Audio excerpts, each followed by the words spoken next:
Hello guys, welcome back to my YouTube channel. This is Arya. അപ്പോൾ ഇന്ന് അമ്മ special chicken കറിയാണ്. എങ്ങനെയാണ് ഉണ്ടാക്കുന്നതെന്ന് നോക്കിയാലോ.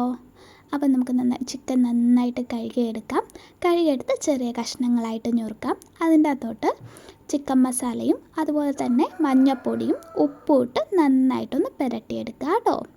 നന്നായിട്ട് പുരട്ടിയെടുത്തതിന് ശേഷം കുറച്ച് നേരം അതൊന്ന് റെസ്റ്റ് ചെയ്യാൻ വെക്കുക. അപ്പോഴത്തേക്കും നമുക്ക് അടുപ്പിൽ പാൻ വെച്ച് എണ്ണ ഒഴിച്ച് കടുക് പൊട്ടിക്കാം. കടുകൊന്ന് പൊട്ടി വരുമ്പോഴത്തേക്കും നമുക്കതിൻ്റെ അകത്തോട്ട് ഉള്ളിയും ഇഞ്ചിയും അതുപോലെ തന്നെ വെളുത്തുള്ളിയും ചേർത്ത് ഒന്ന് മിക്സ് ചെയ്തെടുക്കാം കേട്ടോ. അതൊന്ന് നന്നായിട്ട് മിക്സായി വരുന്ന ടൈമിലേക്ക് നമുക്ക് 2 പച്ചമുളകും കൂടെ ആഡ് ചെയ്ത് കൊടുക്കണം. അതുകൂടി ഒന്ന് ആഡ് ചെയ്തിട്ട് നന്നായിട്ട് മിക്സ് ചെയ്യുക.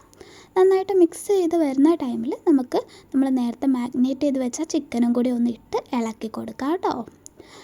ചിക്കനും കൂടി ഇട്ട് നന്നായിട്ടൊന്ന് ഇളക്കി കഴിയുമ്പോഴത്തേക്കും ഞാൻ നേരത്തെ ഇവിടെ നമ്മുടെ മല്ലിയും മുളകും കുരുമുളകും കൂടെ നന്നായിട്ട് മിക്സിയിലടിച്ച് പേസ്റ്റ് ചെയ്ത് വെച്ചിട്ടുണ്ട്. ആ ഒരു പേസ്റ്റും കൂടെ ഞാൻ ഇതിൻ്റെ അകത്തോട്ട് ചേർത്ത് കൊടുക്കുകയാണ് കേട്ടോ. അതുകൂടി ഒന്ന് ചേർത്ത് കൊടുത്ത് ഒന്ന് ഇളക്കിയെടുക്കുക. അപ്പം ആവശ്യാനുസരണം നിങ്ങൾക്ക് വെള്ളം ഒഴിക്കാം. അതുപോലെ തന്നെ കറിവേപ്പിലയും കൂടെ ചേർത്ത് കൊടുത്താൽ മതി. ചിക്കൻ കറി ഇവിടെ റെഡിയാണ്. സിമ്പിൾ ചിക്കൻ കറിയാണ്. നിങ്ങളെല്ലാവരും വീട്ടിൽ ട്രൈ ചെയ്യണം.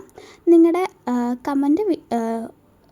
കമൻറ്റ് എൻ്റെ കമൻറ്റ് ബോക്സിൽ അറിയിക്കേണ്ടതാണ്. ലൈക്ക് ചെയ്യുക, ഷെയർ ചെയ്യുക, സബ്സ്ക്രൈബ് ചെയ്യുക. Thank you for your watching. By.